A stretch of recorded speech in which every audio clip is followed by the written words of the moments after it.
اس رمضان کا دن جب صبح نمودار ہوئی، علی نے اپنی کمر کو روایت میں بڑی مضبوطی سے باندھا کہ وہ موت کی طرف جا رہے ہیں، گھر سے نکلنے لگے۔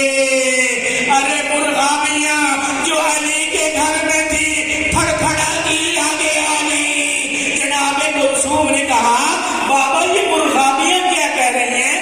کبھی پہلے تو انہوں نے آپ کے راستے کو نہیں روکا، آج یہ کیوں کہا بیٹی چپ کر جاؤ، یہ کسی کے لیے ماتم اور نوحہ کر رہی ہیں، ان کو حال پر چھوڑ دو، بس میری بیٹی اتنا خیال رکھنا اگر ان کو کھانا پانی نہ دے سکو ان کو آزاد کر دے۔ اے علی جن کو حیوانوں کا اتنا خیال تھا، ارے نہ جانے علی نے کیا کیا۔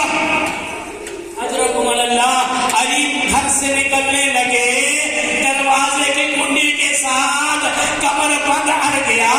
جناب کلثوم کہتے ہیں بابا لگتا ہے یہ بدشگونی ہے، یہ فال اچھا نہیں ہے، آج آپ مسجد میں تشریف نہ لے جائیے۔ کہا نہیں بیٹی، خدا کے ساتھ وعدے کا وقت قریب ہے، مسجد میں آتے ہیں۔ گلدستہ اذان میں علی نے زندگی کی آخری اذان دی، ارے نیچے آئے۔ دو روایتیں ہیں، ایک روایت کہتی ہے امام حسن صاحب تھے، ایک روایت کہتی ہے امام حسن امام حسین کو گھر پر چھوڑ دیا۔ علی نے نماز شروع کی، آئے وہ کائنات میں اسلام کا پہلا نمازی، ارے کعبے میں آنے والا آج مسجد میں اپنی آخری نماز پڑھ رہا ہے۔ جو ہی سر سجدے سے بلند کیا، ادھر سے بار بلند ہوا۔ ارے لوگ یہ سوچ رہے تھے ابھی سبحان ربی الاعلیٰ کی آواز آئی تھی، ایک دفعہ آواز بلند ہوئی، فزت برب الکعبہ۔ ارے کیا ہوا؟ جناب زینب مصلی پر تھی، کہا بہن کلثوم یہ کوفہ میں زلزلہ کیوں آ رہا ہے؟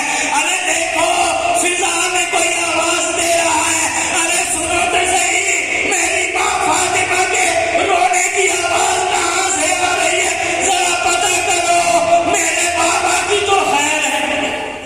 اجرکم اللہ۔ بس میں نے ختم کی۔ امام حسن امام حسین دوڑتے ہوئے مسجد کی طرف گئے، بابا